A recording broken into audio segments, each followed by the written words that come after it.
Wreck of torpedoed World War I warship found in amazing condition. Naval battleship HMS Hawk is seen before it was sunk by a German U-boat on October 15, 1914, during World War I. For more than 100 years, the otherworldly wreck of a British warship sat lost on the seabed covered in barnacles and seaweed after it was torpedoed by a German U-boat during World War I. Now, specialist divers working with Lost in waters deep say they believe they have found the wreck of the HMS Hawk, which sank on October 15, 1914, off the coast of Scotland, the organization posted on Facebook on Monday. She's lying on her starboard side and under there.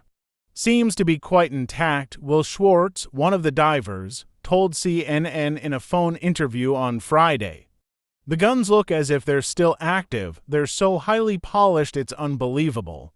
I've never seen guns like that in such amazing condition. It's absolutely beautiful.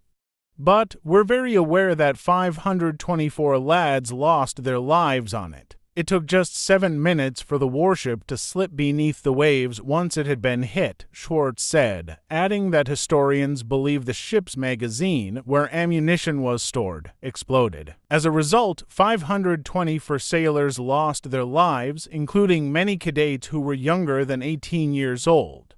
The youngest to die in the shipwreck was a 14-year-old cadet, Schwartz said. To identify the wreck's location, Lost in Waters Deep and Buchan divers, to organizations that work to identify Scottish shipwrecks, initially gathered evidence such as the logbooks from the German U-boat that fired the torpedo and ships in the area that survived the strike.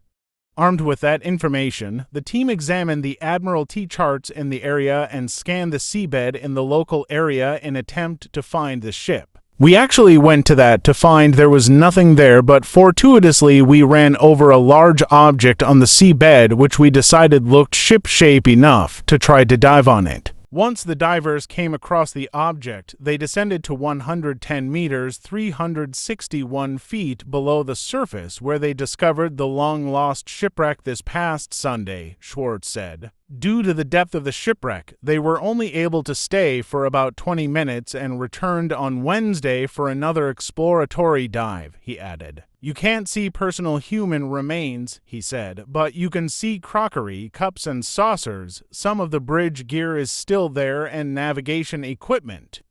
She's in surprisingly good condition. You can still see the teak decks. The wood is still there. While the divers didn't come across any identifying features such as a named bell that would conclusively prove that the wreck is indeed the HMS Hawk, they are virtually certain of their discovery. There's only one warship in that area which has been registered lost, and the fact that she matches the identifying features of an Eger-class destroyer means that she can only be the Hawk, Schwartz said. Thanks for watching.